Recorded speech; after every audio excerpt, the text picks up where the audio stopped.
Oh, well, they haven't got on the court yet, so who knows? But we've had a great, 5-6 weeks of the majority of our players in town, and they're getting in shape, and they're running up and down and getting a lot of games in. And for me, it's about how we develop a chemistry. For us, we have so many faces. I know the character of every individual person, but to come together as a team is a process. You got to take some time, and they got to get to know each other. And that started 5 or 6 weeks ago.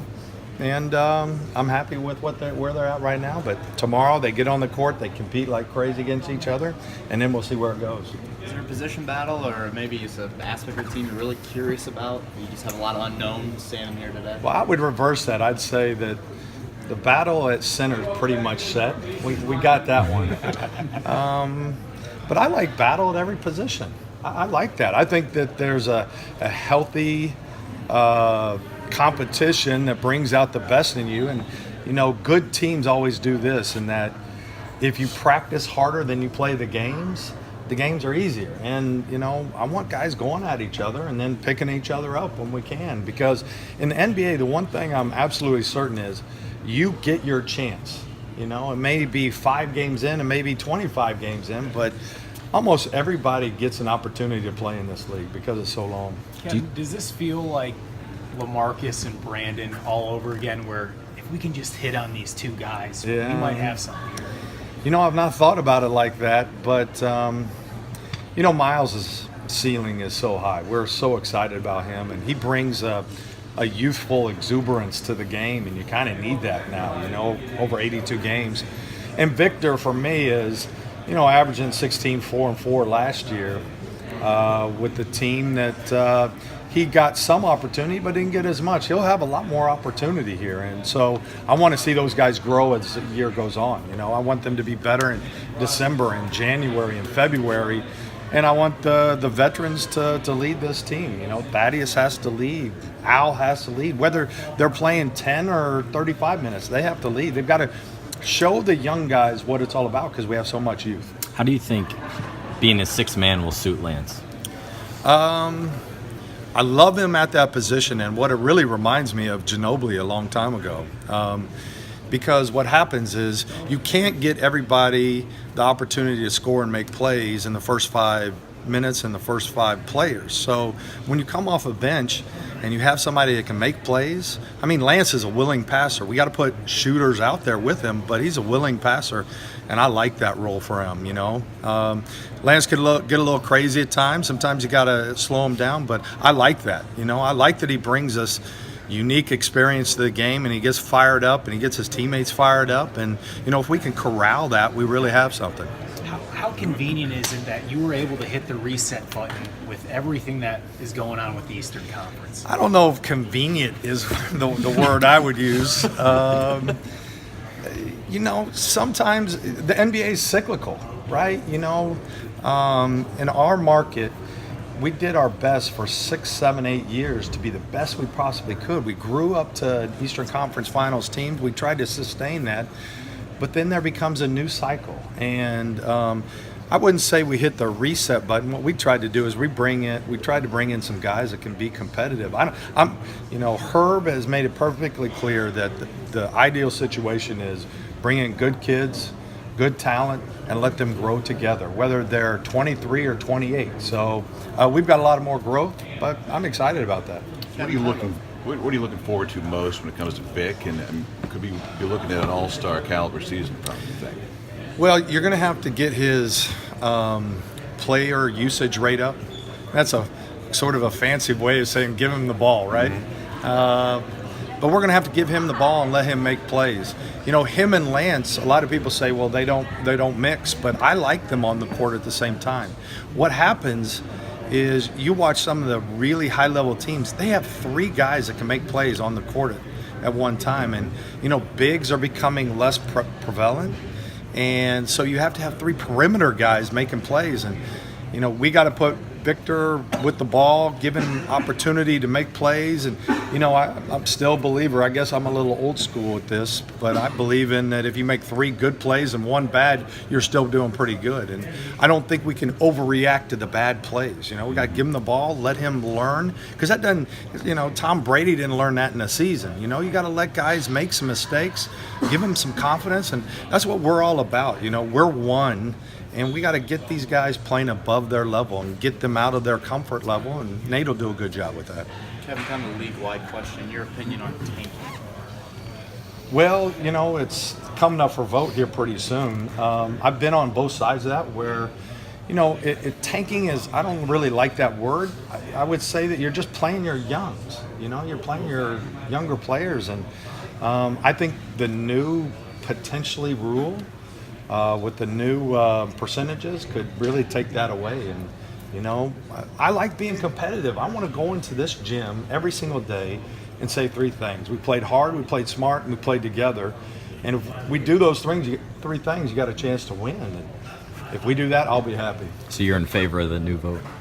I like it. Herb likes it. But that's to be determined. I don't even know if it's going to get voted in yet. So we've looked at it. We've modeled it. One of the things that we think is right is it does take away from the tanking. You don't tank, and you have the top 3 would be equal in amount of the percentage that you can get the top pick. And, we want to be good. We don't want to shallow out. We want to take this team and we want to be competitive. Kev, from what you've been able to see this summer, who have you been most impressed with the work that they've put in? I think Miles has put in more work than anybody. Sabonis has been in the gym the whole time. I mean, I came in last night at 10 and he was in here shooting. You can't keep him out of the gym. I think you're going to see some of our younger guys blossom a little faster than we expected. They got to get stronger. They haven't been hit by the David West yet, so they don't know exactly what they're up against. But what I like, and we do a lot of psychological testing, and we get to know these guys at a deep level. I think this team is going to fight hard back. I think it's going to have an internal toughness that they're going to fight hard, and I like that. That's what I like. When I come into a basketball game, whether it's Pacers or anything, I notice, first of all, are they fighting? Are they really getting after it? Are they willing to compete, dive on the loose balls? And I think we'll do that, but time will tell. Off the league question, do they need to look at the guidelines in terms of being able to demonstrate for the national anthem, given the latest comments we heard over the weekend? Is that something that needs to change in your eyes? Well, I think it's a tough question. I would say this, that, I agree with what Adam said, and we support our players. But let me backtrack a little bit. Before we bring in a player, we do so much background work on these guys that if we don't trust them, shame on us. I want to trust our guys. I want them to be socially active. I want them to express their opinions. This is our youth. This is people that are fabric of our communities. The Colts, the Fever, the Pacers. Those players give back in charities, and they do so much. Why wouldn't we give them a voice? So that's my whole thing, is give them the right voice, and if that's the way they want to do it, that's the way they want to do it. But it's so much better as a peaceful demonstration than anything else, because our guys care, and they want to show that they care. I think a lot of folks are in agreement with you there. What's the other side of that argument, I guess? I'm not sure I know what we feel.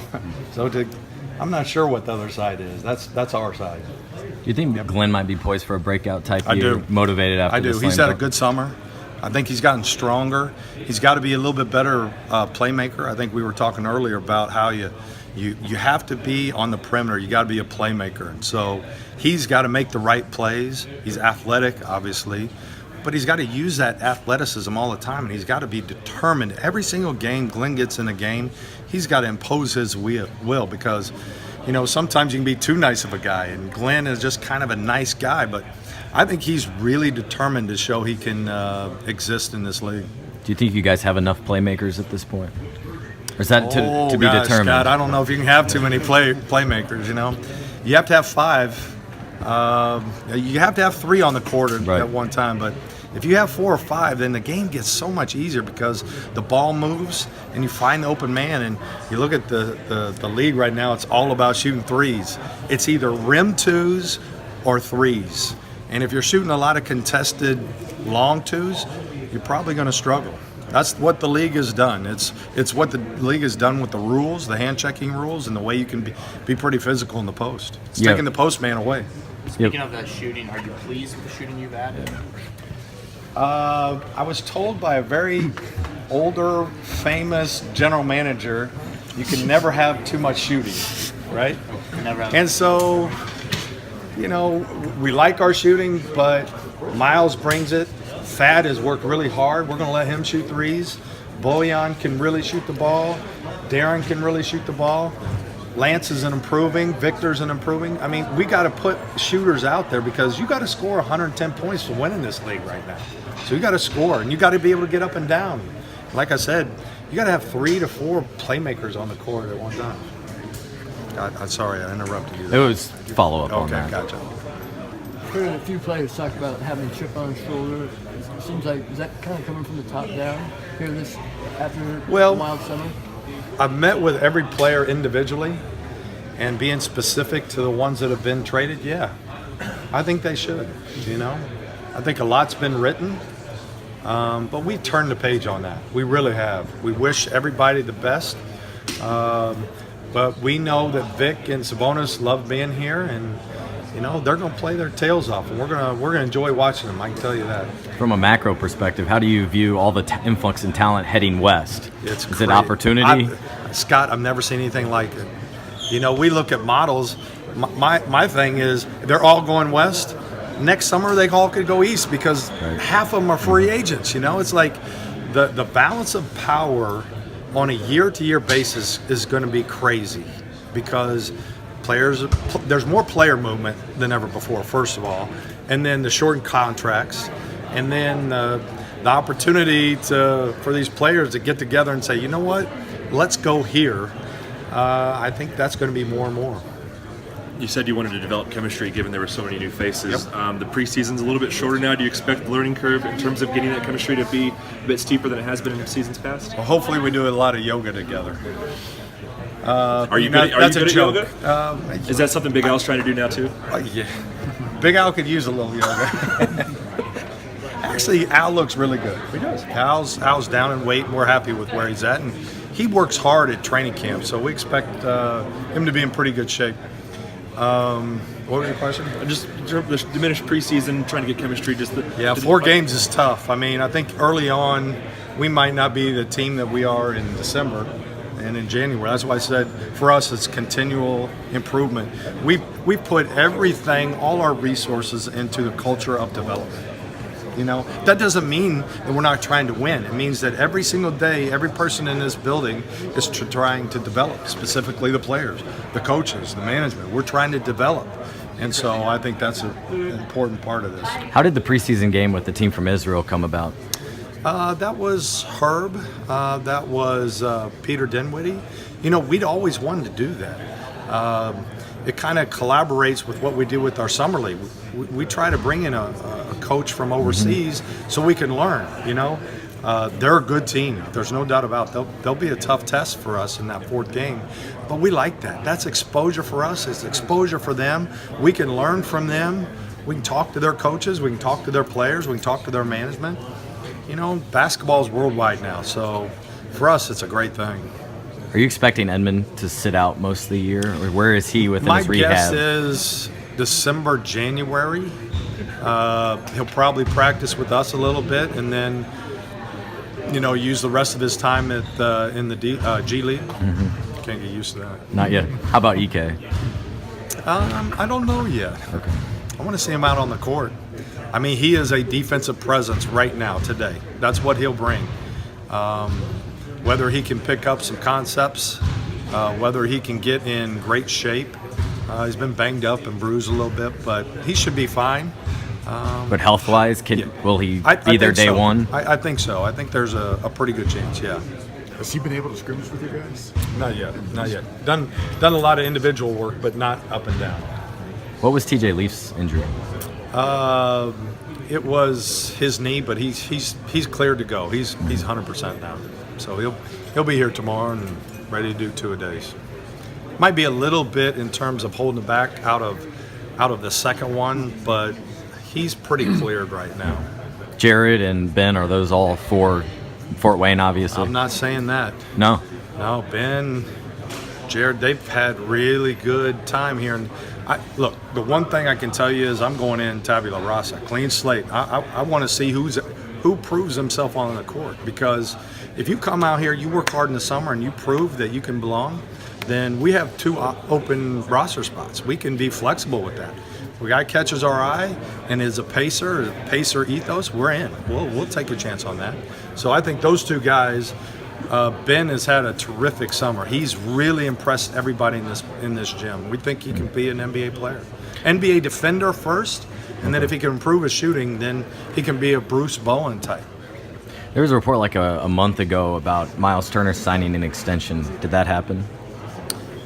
Well, no, we picked up his third. Or year. picked up, yeah. Yeah. But that happened. That did happen. Okay. Yeah. We can't extend until Right. next summer. Yeah. You know that, Scott. Don't ask those questions. Do you plan to use the G League any differently this year? And obviously Yeah, this you know, situation- Steve Ganzi, the coach, and Brian Levy and I were speaking the other day. You know, we're bringing in a little bit different type of player. We're going to put a bunch of 6'7", 6'8" guys out there, and with that, you can do a lot on defense. So we're still going through that process because we don't know exactly who's on the team. But we feel like that there's an opportunity that we can experiment. We can do some unique things up there, and then if it works, we can try to use it here. And if players excel at whatever we're doing up there, they'll be perfect for us. So it's crazy the last year how much more integrated we become with the Mad Ants. Brian, Levy, and Steve have done a phenomenal job. They're a part of all of our discussions, all our coaching discussions, and all our scouting discussions. So it's been great getting to know those guys and really integrating. Did you purposely leave a couple of roster spots open just for Yes. flexibility?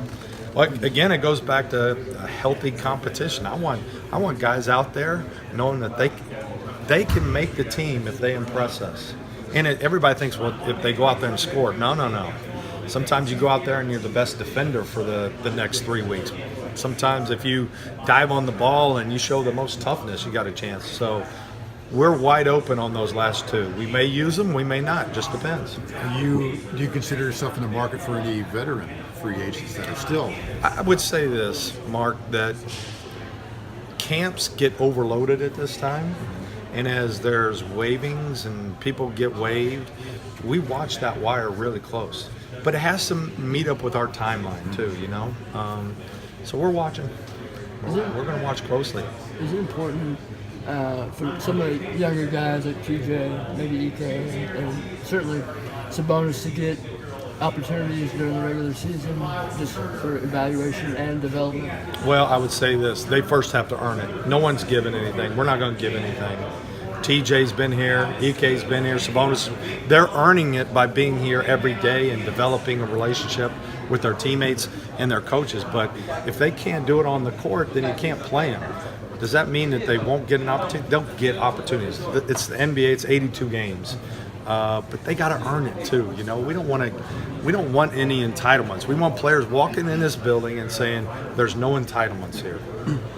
Would this be a good year to have an 8-game exhibition schedule? Just because of the new faces? It'd be great to have a 20 game. But you know, the league or the coaches and we want to get playing games. You know, and the reason why is it spreads the season out and gets rid of a lot of those 4 and 5 nights, which you know this. You know, coming in 4th out of 5 nights, it's tough. Yeah, it's tough. Do you see Damian as that veteran guy? That's like an Elton Brand on Philly a couple years ago. We had a guy three years ago, Rasul Butler. Reminds me a lot of him. Veteran presence, calms everybody down, keeps everybody calm waters. And for me, he can still play too. It's not just that he's a veteran present. He can still play. He's showing that out in our pickup games. Because his contract's guaranteed, right? No. It's a non-guaranteed. Non-guaranteed. As you look at your roster that you've assembled, do you see anything where we still need that, other than experience, for younger guys? Do you still see things you want to work on as far as putting the roster together? Well, we've got a lot of players at every position. What I want to really see is not so much what we do right now or the trade. I want to see who separates themselves. Who at the point guard position shows that they are the starter and one's the backup and one's the third. And I want to keep an open mind with the guys that we have. I want to see how they compete, who's ready, who had a good summer. Because you can say you had a great summer, but once you get on the court, that doesn't, you can't lie about that. You're either in great shape or you're not in great shape. So I want to see what happens on the court.